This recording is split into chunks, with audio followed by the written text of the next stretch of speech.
वर्णिवेशरमणीय दर्शनं मन्दहासरुचिराननाम्बुजं पूजितं सुरु नरोत्तमैर्मुदा धर्मनन्दनमहं विचिन्तये। असतो मा षड्गमय तमसो मा ज्योतिर्गमय मृत्युर्मा अमृतं गमय। ओम शांति शांति शांति।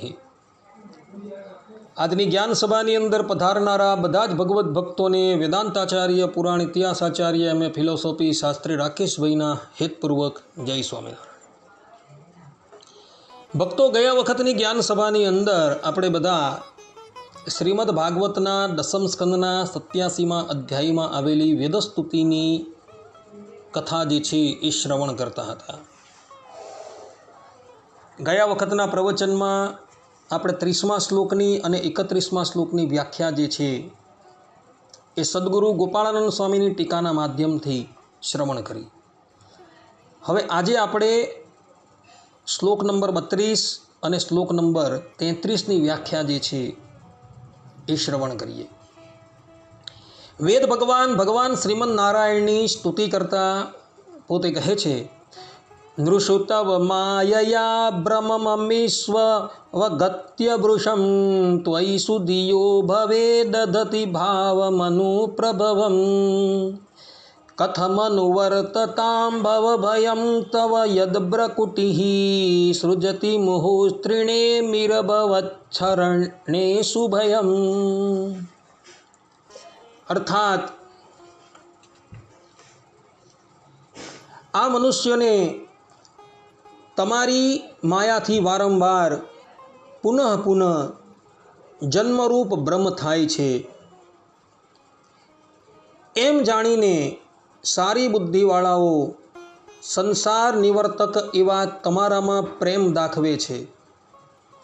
આવી રીતે તમોને ભજતા અનુયાયીઓને સંસારનો ભય કઈ રીતે હોય? તમારી ભ્રકુટીના વિલાસ આશ્રય વિહોણા અભક્તોને તો વારંવાર ભય ઉત્પન્ન કરે છે। આ શ્લોકની ટીકાની અંદર સદગુરુ ગોપાળાનંદ સ્વામી પોતે કહે છે કે આ શ્લોકની અંદર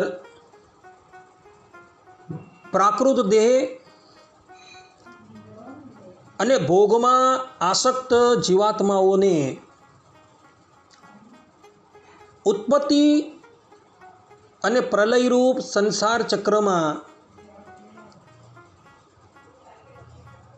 કાલકૃત ભય જે છે એ રહે છે, જ્યારે ભગવાનના આશ્રિતોને આ કાળનો ભય જે છે એ રહેતું નથી।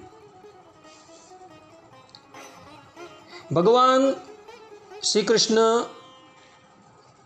ગીતાની અંદર 7મા અધ્યાયના 14મા શ્લોકની અંદર પોતે કહે છે કે દૈવી યેષા ગુણમયી મમ માયા દુરત્યયા મામેવ યે પ્રપદ્યન્તે માયા મેતામ તરંતિ તે। અર્થાત કે ભૌતિક પ્રકૃતિના 3 ગુણોથી બનેલી દેવ એવા મારી માયાને જીતવી અત્યંત દુષ્કર છે, પરંતુ જેવો મારા શરણાગત થઈ જાય છે તેઓ તેને સરળતાથી પાર કરી જાય છે। કહેવાનું તાત્પર્ય એ છે કે જે પરબ્રહ્મ પરમાત્માના શરણની અંદર જાય છે તે વ્યક્તિ આ ભગવાનની માયા જે છે એ તરી જાય છે। જેઓ ભગવાનના શરણની અંદર ગયા છે તેને કાળનો ભય જે છે એ ક્યારેય પણ થતો નથી। એવા ભગવત ભક્તો જે છે એ કાળના મસ્તકની ઉપર પગ મૂકીને પરમાત્માના ધામની અંદર જાય છે। આ સંબંધની અંદર ધ્રુવ જે છે એ દ્રષ્ટાંત રૂપ છે। ધ્રુવ બાળક અંતકાળે જ્યારે પરબ્રહ્મ પરમાત્માના ધામની અંદર જવા માટે તૈયાર થાય છે ત્યારે કાળ જે છે એને લેવા માટે આવે છે. તે વખતે એ ધ્રુવ જે છે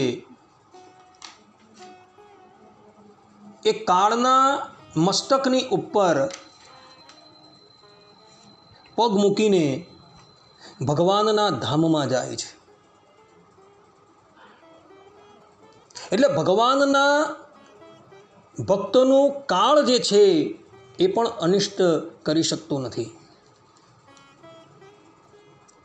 ભક્ત ચિંતામણીની અંદર ભગવાન સ્વામિનારાયણ પણ પોતાના સ્વમુખે કહે છે, મારા જનને અંતકાળે જરૂર મારે આવવું.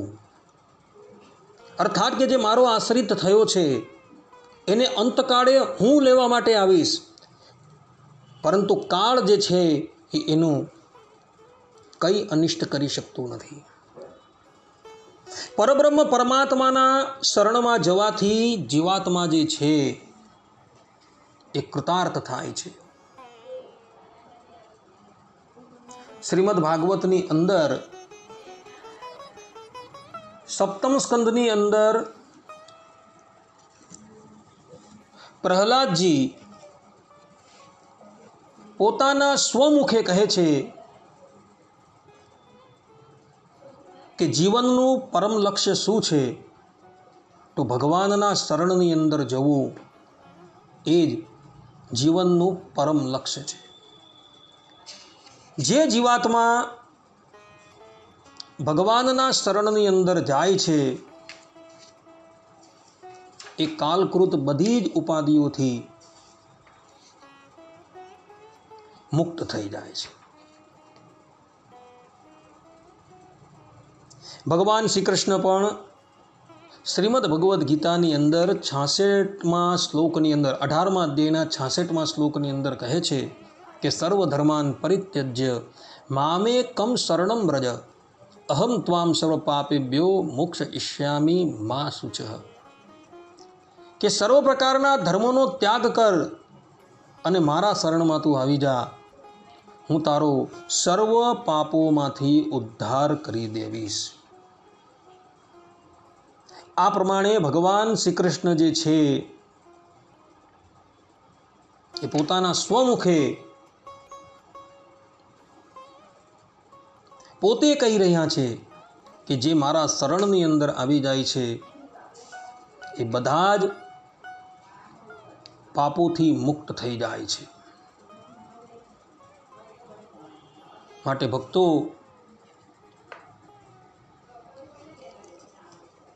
કાલકૃત ઉપાધિથી નિવૃત્ત થવાને અર્થે ભગવાનના શરણને સ્વીકારી લેજો. પ્રહલાદજી શ્રીમદ ભાગવતના સપ્તમ સ્કંદના 6ઠા અધ્યાયના 2ય શ્લોકની અંદર પોતે કહી રહ્યા છે, યથા હિ પુરુષસ્યેહ વિષ્ણોઃ પાદ પર સર્પણમ યદેશ સર્વભૂતાનામ પ્રિય આત્મેશ્વરઃ સુરત. અર્થાત કે આ મનુષ્ય જન્મમાં શ્રી ભગવાનના ચરણોનું શરણ લેવું એ જ જીવનની એકમાત્ર સફળતા છે. કારણ કે ભગવાન સમસ્ત પ્રાણીઓના સ્વામી, સુરદ, પ્રિયતમ અને આત્મા છે. માટે જે પણ કોઈક વ્યક્તિ એ પરબ્રહ્મ પરમાત્માના નિર્ભય ચરણારવિંદરનો આશ્રય ગ્રહણ કરે છે એને કાળ છે, માયા છે, પાપરૂપ જે કર્મ છે એ પણ એનું કંઈ અનિષ્ટ કરી શકતા નથી. અને જે લોકો એ ભગવાનના ચરણારવિંદરથી વિમુખ છે એ લોકો વારે વારે આ સંસ્કૃતિની અંદર ભટકતા રહે છે. મનુષ્યનો દેહ ધારણ કરી પુનઃ એ દેવલોકમાં જાય છે, દેવલોકથી પુનઃ મનુષ્ય લોકની અંદર આવે છે. કદાચ એના કર્મ અતિશય તામસ હોય તો એ નરકની યાતના ભોગવે છે. નરકની યાતના ભોગવ્યા બાદ પુનઃ એ મનુષ્ય લોકની અંદર તિર્યક છે, પશુ છે, પક્ષી છે ઇત્યાદિકનો દેહ ધારણ કરે છે અને વારંવાર આવી 84 લાખ યોનિની અંદર એ ભ્રમણ કરતો રહે છે. એનું જન્મ મરણ જે છે એ ક્યારેય પણ ટળતું નથી. માટે ભક્તો, જન્મ મરણના ચક્રાવવામાંથી કાયમ માટે નિવૃત્ત થવું હોય તો અનન્ય ભાવે એ ભગવાનના શરણમાં જજો અને એ પરબ્રહ્મ પરમાત્મા જે પ્રમાણે કહે તે જ પ્રમાણે પોતાનું જીવન જે છે એ વ્યતીત કરજો. તો તમે આ સંસાર સાગરથી મુક્ત થઈ જશો. ભગવાનના શરણની અંદર જવાથી જીવાત્માના સંચિત કર્મો જે છે એ તો સમાપ્ત થઈ જ જાય છે. પ્રારબ્ધ કર્મ જે છે એની અંદર પણ પરબ્રહ્મ પરમાત્મા સૂડીનું દુઃખ જે છે એ કાંટેથી ભોગવાવી દે છે અને નવા કર્મ એ જીવાત્માના પ્રગટ ન થાય એટલે માટે પરબ્રહ્મ પરમાત્મા કહે છે કે હવે મારી આજ્ઞા પ્રમાણે વર્તજો અને ભગવાનની આજ્ઞા પ્રમાણે એ ભાગવત ધર્મ અનુસાર તમારું જીવન જો તમે વ્યતીત કરશો તો નવા કર્મ જે છે એ બંધાવાના નથી અને કર્મની રાશિ સમાપ્ત થઈ જાય એટલે જીવાત્મા જે છે એ પરબ્રહ્મ પરમાત્માના ધામની અંદર પ્રવેશ કરે છે. એને પછી કોઈ પણ જાતની કાલકૃત ઉપાધિ જે છે એ પ્રાપ્ત થતી જ નથી. ભગવાનના ધામની અંદર નથી તો માયાનો ભય કે નથી કોઈ કાળનો ભય. ત્યાં કાલકૃત કોઈ પણ ઉપાધિ જે છે એ પોતાનું કાર્ય જે છે એ કરી શકતી નથી. બલ્કિ એ ધામની અંદર રહેલા જે મુક્તો જે છે એ મુક્તોની અંદર એવી સામર્થ્ય છે કે કાળ જે છે અને કાળના દૂત જે છે એ પણ એનાથી ભય પામી જાય છે. માટે ભક્તો, અહીં જે પ્રમાણે વેદ ભગવાન કહે છે એ પ્રમાણે આ સંસારરૂપી ઉપાધિથી મુક્ત થવું હોય તો એ પરબ્રહ્મ પરમાત્માના શરણમાં જજો અને નિષ્કામ ભાવે એ પરબ્રહ્મ પરમાત્માની આરાધના કરજો, જેથી કરીને તમે આ સંસારથી મુક્ત થઈ જશો. આ પ્રમાણે અહીં વેદસ્તુતિના 32મા શ્લોકની વ્યાખ્યા જે છે એ પૂર્ણ થાય છે. હવે આપણે વેદસ્તુતિના 33મા શ્લોકની વ્યાખ્યા જે છે એ શ્રવણ કરીએ.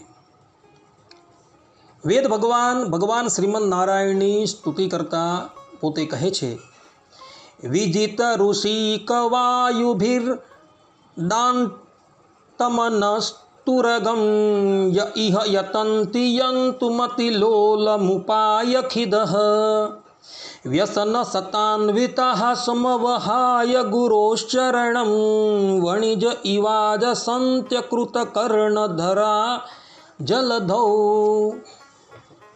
અર્થાત વેદ ભગવાન પોતે કહે છે કે હે અજન્મા, જે ગુરુના ચરણની સેવાનો ત્યાગ કરીને બળજબરીથી પ્રાણાયામ દ્વારા ઇન્દ્રિયોને જીતીને અત્યંત ચંચળ અને દમન ન કરી શકાય એવા મનરૂપી અશ્વને વશ કરવાનો પ્રયત્ન કરે છે, તેઓ સમુદ્રમાં ખલાસી વિનાના નાવમાં બેસનારા વણિકજનોનો જેમ વ્યાકુળ થાય છે તેમ પોતાના ઉપાયોથી થાકીને સેંકડો વિપત્તિઓથી વ્યાકુળ થાય છે. સદગુરુ ગોપાળાનંદ સ્વામી અહીં આ શ્લોકની ટીકાની અંદર પોતે કહે છે કે નિર્મળ બુદ્ધિવાળા મોક્ષાર્થીઓ જો શાસ્ત્રોક્ત લક્ષણથી યુક્ત ગુરુનું સેવન ન કરે અને પોતપોતાની મેળે કલ્યાણના સાધનો માટે પ્રયત્ન કરે તો તેને બહુ વિઘ્ન થાય છે અને એવા લોકોને સિદ્ધિની પણ પ્રાપ્તિ થતી નથી. એટલે ગુરુના માર્ગદર્શન હેઠળ એ પરબ્રહ્મ પરમાત્માના માર્ગની ઉપર આરૂઢ થવાનું છે. પરંતુ એ ગુરુ જે છે એ ગુરુ કેવા હોવા જોઈએ? તો શાસ્ત્રોની અંદર સ્પષ્ટ રૂપે કહ્યું છે કે તદ વિજ્ઞાનાર્થમ સ ગુરુમ એવ અભિગચ્છેત સમિત પાણી શ્રોત્રિયમ બ્રહ્મનિષ્ઠમ. કે એવા ગુરુના શરણની અંદર જવાનું છે જે પોતે શ્રોત્રિય હોય, અર્થાત કે વેદ વેદાંગનો પ્રારંગત પંડિત હોય અને ભગવાનનો સાક્ષાત્કાર કરી ચૂકેલો હોય. એવા ગુરુના શરણની અંદર જવાનું છે ને એ ગુરુ જે છે એ તમને ભગવાનના શરણની અંદર મૂકે છે. અને પછી એ ગુરુ જે પ્રમાણે કહે એ પ્રમાણે કરવાથી તમે આ સંસારનું ઉલ્લંઘન કરી શકશો. અહીં આ શ્લોકની અંદર સદગુરુ ગોપાળાનંદ સ્વામી કહે છે કે અહીં વેદ ભગવાન જે છે એ ગુરુની સેવાની અનિવાર્યતા બતાવી રહ્યા છે. કારણ કે ગુરુની સેવા કરવાથી જ ગુરુ જે છે એ તમને બ્રહ્મ જ્ઞાન જે છે એ અર્પણ કરશે. ભક્તો, શાસ્ત્રોની અંદર જે પણ કોઈક વાત લખેલી છે એ બધી વાતો એટલી બધી અટપટી છે કે શ્રોત્રિય બ્રહ્મનિષ્ઠ ગુરુના શરણમાં જયા વગર એ શાસ્ત્રોની આંટીગૂટી જે છે એ ક્યારેય પણ ઉકલે એમ નથી. એટલે શાસ્ત્રોની અંદર સ્થાન સ્થાન પર સંત સમાગમની આવશ્યકતાનું પ્રતિપાદન કરવામાં આવેલું છે. ભગવાન સ્વામિનારાયણ પણ ગઢડા મધ્યના 13મા વચનામૃતમાં પોતાના આશ્રિતોને કહે છે, અને આવી ભગવત સ્વરૂપ સંબંધી જે વાર્તા તે તો શાસ્ત્રમાંથી પણ પોતાની મેળે સમજાય નહીં. અને સદગ્રંથોમાં આવી વાર્તા હોય પણ જ્યારે સત્પુરુષ પ્રગટ થાય છે ત્યારે તેમના મુખ થકી જ વાત સમજ્યામાં આવે છે. ભગવાન સ્વામિનારાયણ પણ સ્પષ્ટ રૂપે કહે છે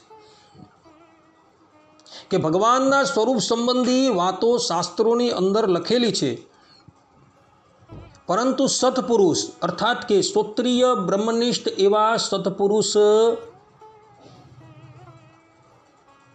ના માર્ગદર્શનથી જ એવી વાતો જે છે એ સમજ પડે છે. આપમેળે એ વાતો જે છે એ સમજ પડી શકતી નથી. ભગવાન સ્વામિનારાયણ ગઢડા પ્રથમના 60મા વચનામૃતમાં કહે છે, અને આવી રીતનો જે એકાંતિક ધર્મ તે તો જે એવા નિર્વાસનિક પુરુષ હોય અને જેને ભગવાનને વિશે સ્થિતિ થઈ હોય તેને વચને કરીને જ પમાય છે. એકાંતિક ધર્મ એટલે કે ભાગવત ધર્મ. જે ભાગવત ધર્મ દ્વારા પરબ્રહ્મ પરમાત્માની પ્રાપ્તિ જે છે એ સરળતાથી થઈ શકે છે. તો એવો જે ભાગવત ધર્મ જે છે એ ભાગવત ધર્મ જે અત્યંત નિષ્કામી પુરુષ થઈ ગયા છે અને જેને ભગવાનને વિશે સ્થિતિ થઈ છે, અર્થાત કે જેને ભગવાનનો સાક્ષાત્કાર થઈ ચૂકેલો છે, એ જે પ્રમાણે તમને માર્ગદર્શન આપે એ પ્રમાણે અનુસરવાથી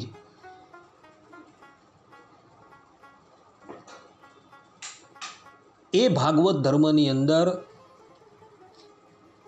મુમુક્ષુ જે છે એ આરૂઢ થઈ શકે છે. અને ભાગવત ધર્મની અંદર જે પણ કંઈ મુમુક્ષુ આરૂઢ થાય છે એને પરબ્રહ્મ પરમાત્માની પ્રાપ્તિ અત્યંત સરળતાથી થઈ શકે છે. પરંતુ એ ભાગવત ધર્મ જે છે એ આવા એકાંતિક ભક્તો થકી જ પમાય છે, બીજાથી પમાતો નથી. માટે ભક્તો, એવા ભાગવત ધર્મની અંદર સ્થિતિવાળા જે ભગવાનના ભક્તો છે એની સાથે પોતાના મનને જોડી દેજો. અને એ લોકો જે પ્રમાણે માર્ગદર્શન આપે એ પ્રમાણે આચરણ કરવાથી આ સંસારનું બંધન જે છે એ કાયમને માટે મુક્ત થઈ જશે. શ્રીમદ ભાગવતની અંદર પંચમ સ્કંદની અંદર 12 અધ્યાય શ્લોક 12 અને 13ની અંદર પણ જળ ભરત સંત સમાગમની આવશ્યકતા પ્રતિપાદન કરે છે. જળ ભરત જે છે એ રહુગુણ રાજાને પોતે કહી રહ્યા છે, રહુગુણૈ તપસા ન યાતિ ન ચેજયાનિર વપણાદ ગૃહાદ્વા ન છંદસા નૈવ જલાગ્નિ સૂર્યેર વિના મહત પાદરજોભિષેકમ યત્રોત્તમ શ્લોક ગુણાનુવાદઃ પ્રસ્તૂયતે ગ્રામ્ય કથા વિગાતઃ નિષેવ્યમાણો નુદિનમ મોક્ષોર્મતિમ સતિમ યચ્છતિ વાસુદેવે.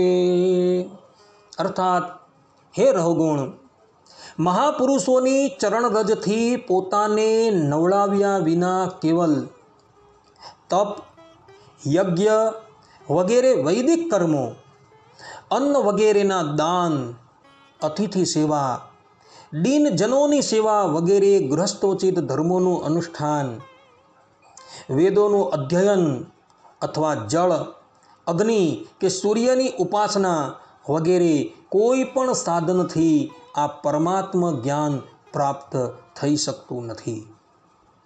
આનું કારણ એ છે કે મહાપુરુષોના સમાજમાં હંમેશા પવિત્ર કીર્તિ શ્રી હરિના ગુણોની ચર્ચા થતી રહેતી હોય છે, જેથી વિષયોની વાત તો પાસે ફરકવા પણ પામતી નથી. અને નિત્ય ભગવાનની કથાનું સેવન કરવામાં આવે તો તે કથા મોક્ષની આકાંક્ષા ધરાવતા મનુષ્યની શુદ્ધ બુદ્ધિને ભગવાન વાસુદેવમાં લગાડી દે છે. અહીં પણ સ્પષ્ટ રૂપે જળ ભરત જે છે એ કહી રહ્યા છે કે મહાપુરુષોના ચરણથી પોતાને નવડાવ્યા વગર ઇષ્ટાપૂર્ત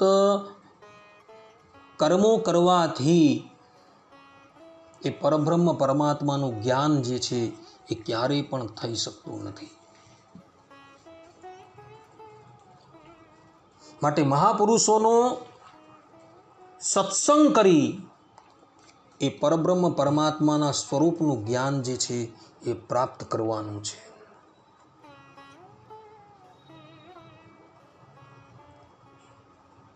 મહાપુરુષોના શરણની અંદર જઈને એ પરમાત્મા વિષયક જ્ઞાન છે, જીવાત્મા વિષયક જ્ઞાન છે, માયા વિષયક જ્ઞાન જે છે એ ગ્રહણ કરવાનું છે.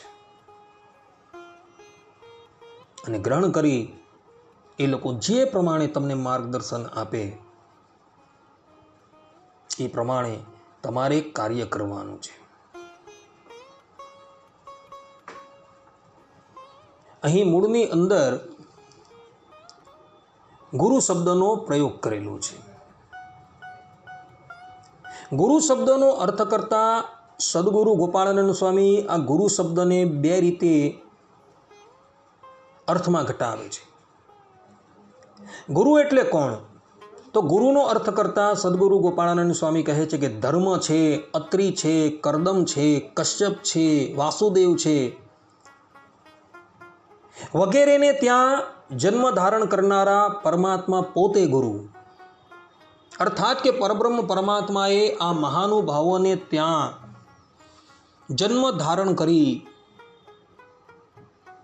મુમુક્ષુઓને જે ઉપદેશ આપેલો છે એ પરબ્રહ્મ પરમાત્મા જ જે છે એ જ વાસ્તવની અંદર ગુરુ છે. આ પ્રમાણે ગુરુ તરીકે સદગુરુ ગોપાળાનંદ સ્વામીએ અહીં પરબ્રહ્મ પરમાત્માને કહ્યા છે. અને ગુરુ શબ્દની બીજી વ્યાખ્યા કરતા સદગુરુ ગોપાળાનંદ સ્વામી કહે છે કે શાસ્ત્રોની અંદર કહેલા સદગુણોથી યુક્ત એવા ઉપદેશકો જે છે એ જ ગુરુઓ છે. શાસ્ત્રોની અંદર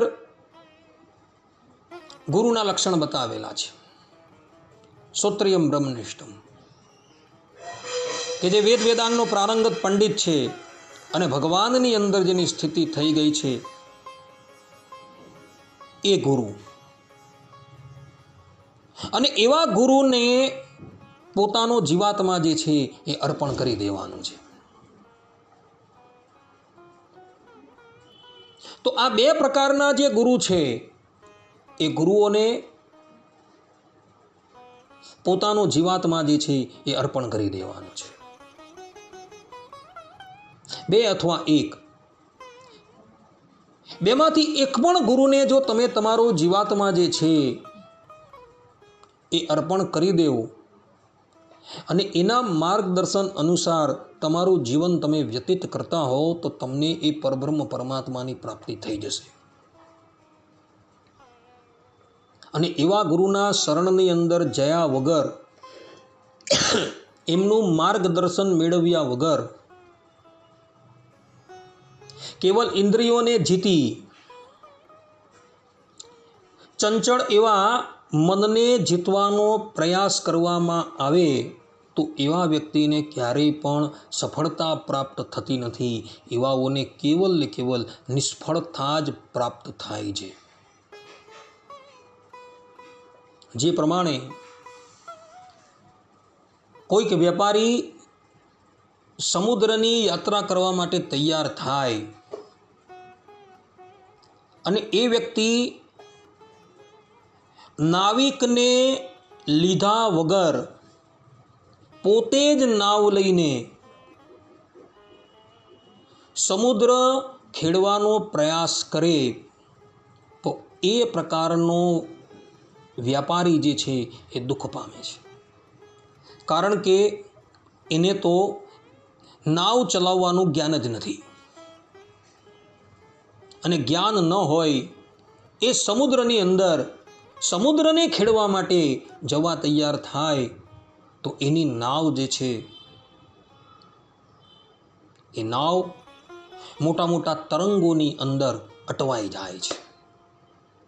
તેમ ભક્તો, આ સંસાર જે છે એ એક મોટો સમુદ્ર છે અને એની લહેરો જે છે એ કાળ છે, કર્મ છે ઇત્યાદિ એની લહેર છે. જો આપમેળે તમે એ સંસાર રૂપી સમુદ્રને તરવાનો પ્રયાસ કરશો તો અવશ્ય એ મોટા મોટા મગરમચ્છ છે, જે કાળ છે, કર્મ છે, પાપ છે, એ બધા જ તમને ઘસી જશે. પરંતુ એની અંદર અર્થાત કે એ નાવની અંદર કુશળ એવા નાવિકને જો તમે બિરાજમાન કરી દેવો તો એ નાવ જે છે એ ભવસાગરથી પાર જતી રહેશે. અને એ નાવ જે છે એ નાવની અંદર રહેલા નાવિક જે છે એ બીજા કોઈ નથી પરંતુ એ ક્યાં તો પરમાત્મા છે અથવા તો શ્રોત્રિય બ્રહ્મનિષ્ઠ ગુરુ છે. અને એવા ગુરુની કૃપાથી અને એવા ગુરુના માર્ગદર્શનથી જ મુમુક્ષુ જે છે એ આ સંસાર બંધનથી મુક્ત થઈ જાય છે. સદગુરુ ગોપાળાનંદ સ્વામી અહીં આ શ્લોકની અંદર સ્પષ્ટ રૂપે કહે છે કે જે જીવાત્માએ આ સંસાર સાગર પાર કરવો હોય તો એણે કુશલ એવા નાવિક રૂપી ગુરુને પોતાની નાવની અંદર બિરાજમાન કરી દેવા. અર્જુનજી હતા એ અર્જુનજી આ ભારતની લડાઈ કેમ જીતી શક્યા? કારણ કે એમના રથ હાંકનારા કોઈ સામાન્ય વ્યક્તિ ન હતા, પરંતુ સ્વયં પરબ્રહ્મ પરમાત્મા હતા. અર્જુનજીએ પોતાના રથની લગામ જે છે એ પરબ્રહ્મ પરમાત્મા ભગવાન શ્રી કૃષ્ણના હાથની અંદર આપી દીધી છે. અર્જુનજીની સન્મુખ મોટા મોટા મગરમચ્છો હતા. દુર્યોધન છે, દુશાસન છે, ગંગાપુત્ર ભીષ્મ છે, આચાર્ય દ્રોણ છે, જયદ્રથ છે, અંગરાજ કર્ણ છે. આવા મોટા મોટા મગરમચ્છ છે. અર્જુનજી જો કેવલ એકાકી યુદ્ધની અંદર પ્રવૃત્ત થવા માટે જાય ને તો આમાંથી એક પણ મગરમચ્છને એ હરાવી ન શકે. પરંતુ અર્જુનજીએ પોતાના રથની ભાગદોડ જે છે એ ભગવાન શ્રી કૃષ્ણના હાથમાં આપી દીધેલી છે. અને ભગવાન શ્રી કૃષ્ણ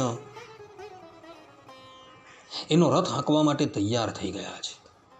અર્જુનજી અનન્ય ભાવે ભગવાન શ્રી કૃષ્ણના શરણાગત ભક્ત છે. અને એ શરણાગત ભક્ત અર્જુનજીને ભગવાન શ્રી કૃષ્ણએ હેમખેમ રીતે આ મહાભારતના યુદ્ધની અંદર વિજયશ્રીનો પ્રસાદ જે છે એ ચખાડી દીધેલો. માટે ભક્તો, આપણે બધાએ પણ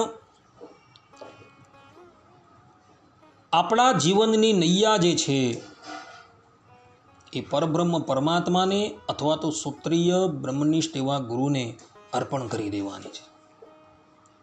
શરણાગતિના જે 6 અંગ બતાવેલા છે એ 6 અંગની અંદર એક મહત્વનું અંગ છે આત્મનિક્ષેપ, કે પોતાનો આત્મા જે છે એ પરબ્રહ્મ પરમાત્માના ચરણારવિંદની અંદર સોંપી દેવાનું છે. અને પછી એ પરબ્રહ્મ પરમાત્મા તમને જે પ્રમાણે કહે એ જ પ્રમાણે તમારે કરવાનું છે. ભગવાન સ્વામિનારાયણ પણ અંત્યના 13મા વચનામૃતમાં કહે છે કે જ્યારે આપણે તન મન અને ધન એ ભગવાનને અર્પણ કરી દીધા તો હવે ભગવાનની ઈચ્છા જે છે એ જ આપણું પ્રારબ્ધ. પછી એ ભગવાન હાથીએ ચડાવીને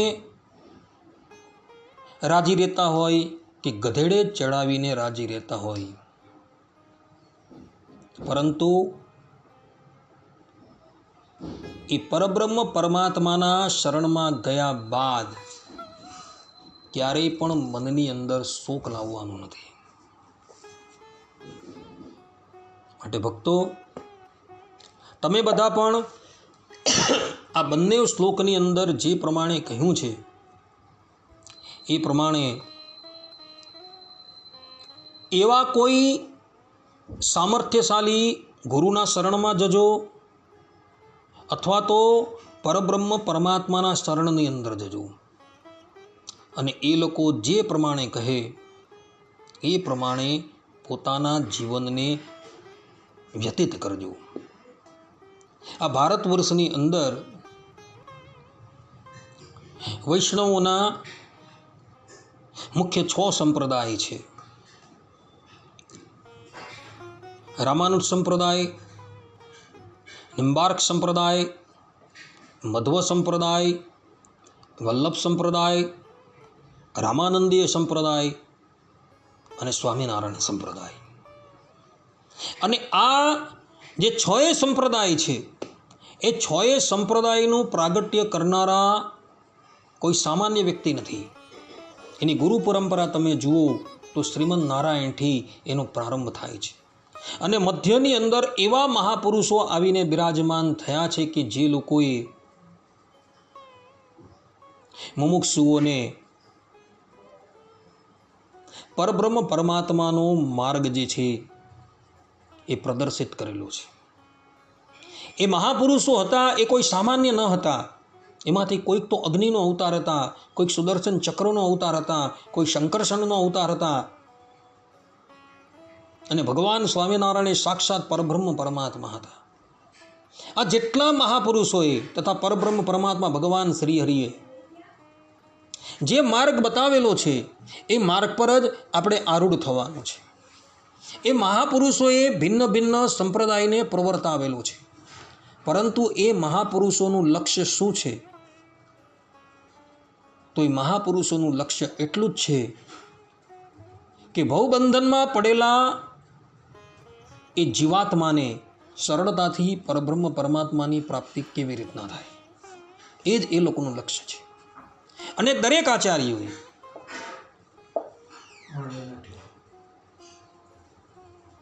પોતાના સંપ્રદાયની અંદર પ્રવેશ થનારા મુમુક્ષુઓને સરળતાથી ભગવાનની પ્રાપ્તિ કેવી રીતે થાય એનો જ ઉપાય એ લોકોને બતાવેલો છે.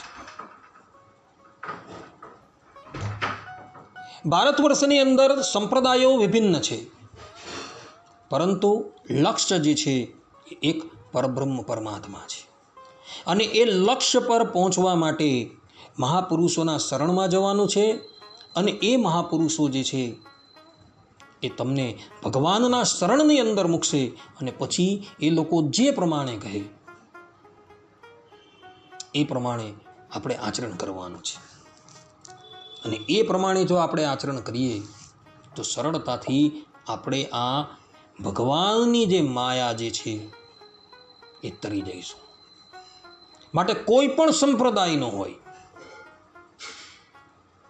એ લોકોનું લક્ષ્ય જે છે એ લક્ષ્ય કેવલ ને કેવલ પરબ્રહ્મ પરમાત્મા છે. અને આ જેટલા પણ મહાપુરુષો પ્રગટ થયા એ લોકોએ પોતાના સંપ્રદાયની અંદર શરણાગતિને અને ભગવાનની ભક્તિને અનિવાર્ય માની છે. એ લોકોએ પોતાના ગ્રંથની અંદર સ્પષ્ટ રૂપે કહ્યું છે કે સંસાર સાગરને તરવો હોય તો એ પરબ્રહ્મ પરમાત્માના શરણની અંદર જવાનું છે. અને એ લોકો જે પ્રમાણે કહે એ જ પ્રમાણે પોતાનું જીવન જે છે એ વ્યતીત કરવાનું છે. દરેક મહાપુરુષોએ પોતાના સંપ્રદાયના ગ્રંથની અંદર શરણાગતિને અનિવાર્ય બતાવેલી છે. ભગવાન સ્વામિનારાયણે પણ વચનામૃતની અંદર સત્સંગી જીવન ગ્રંથની અંદર શરણાગતિને પ્રધાનપણે ગ્રહણ કરેલી છે. અને ભગવાનના શરણમાં જવાથી જ એ જીવાત્માનું કલ્યાણ છે એવું સ્પષ્ટ રૂપે વચનામૃતની અંદર ભગવાને કહેલું છે. માટે ભક્તો, સંસાર સાગરનું ઉલ્લંઘન કરવું હોય તો એ પરબ્રહ્મ પરમાત્માના શરણની અંદર જજો. અને એ પરબ્રહ્મ પરમાત્મા જે પ્રમાણે તમને દિશા નિર્દેશ કરે એ પ્રમાણે તમે આચરણ કરજો. ફરી ફરીને હું એટલે માટે કહું છું કે જેથી કરીને તમને આ વાત જે છે એ વિસરાય નહીં. ક્યારેય પણ પોતાના સાધનનું બળ રાખતા નહીં. કેવલ ને કેવલ પરબ્રહ્મ પરમાત્માનો વિશ્વાસ જે છે એ રાખજો.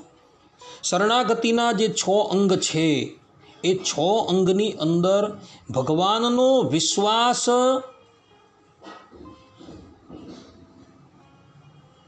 રાખવો એ જ સૌથી મોટો ઉપાય બતાવવામાં આવેલો છે.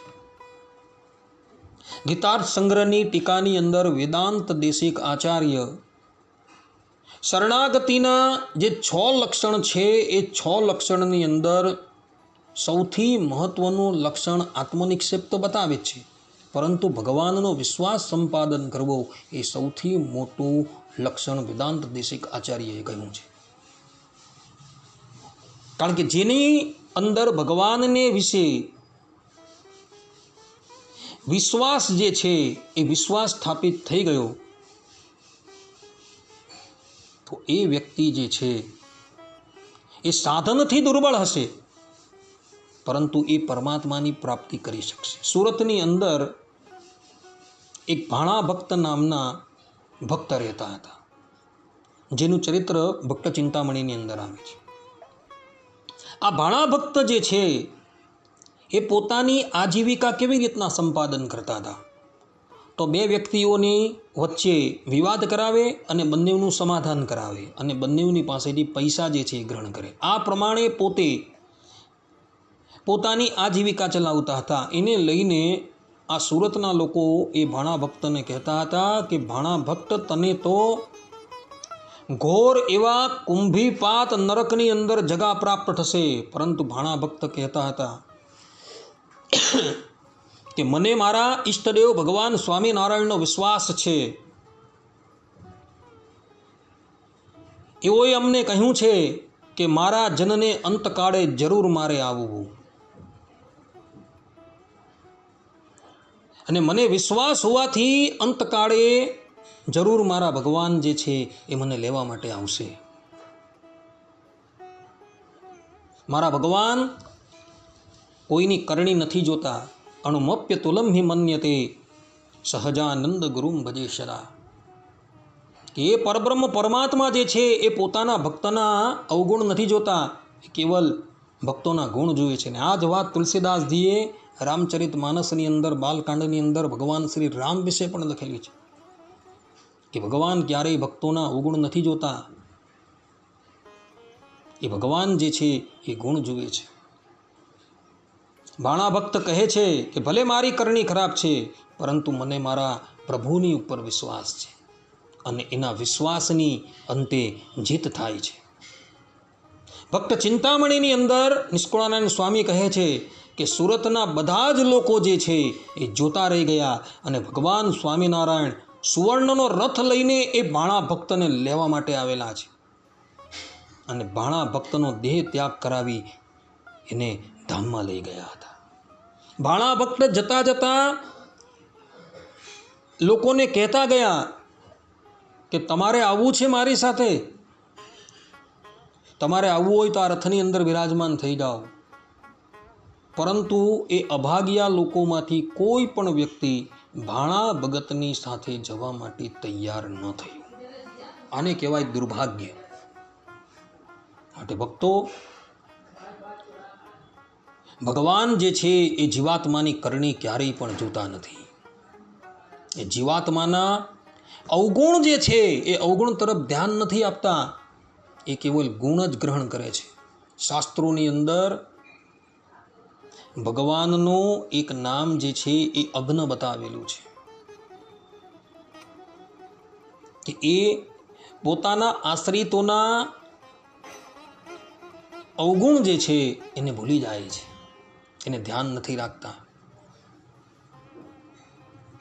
માટે ભક્તો, ભગવાનનો વિશ્વાસ રાખજો.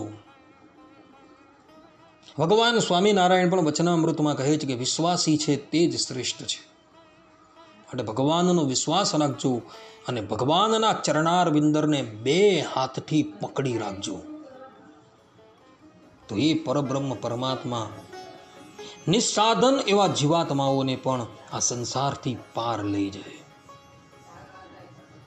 નહીં તો ભગવાનને અર્થે તમે ગમે એટલા સાધન કરશો ને, એ સાધન જે છે એ ઓછા જ પડી જશે.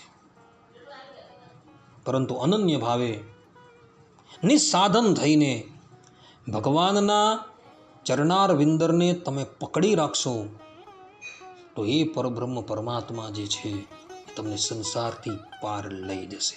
આ પ્રમાણે આ બંને શ્લોકનો અર્થ જે છે એ સદગુરુ ગોપાળાનંદ સ્વામીએ પોતાની ટીકાની અંદર કરેલો છે. અહીં વેદસ્તુતિની 32 અને 33માં શ્લોકની વ્યાખ્યા જે છે એ સંપૂર્ણ થાય છે.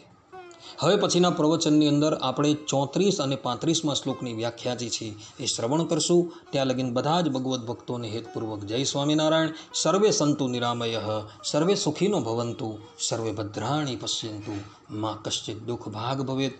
અસ્તુ. જય સ્વામિનારાયણ.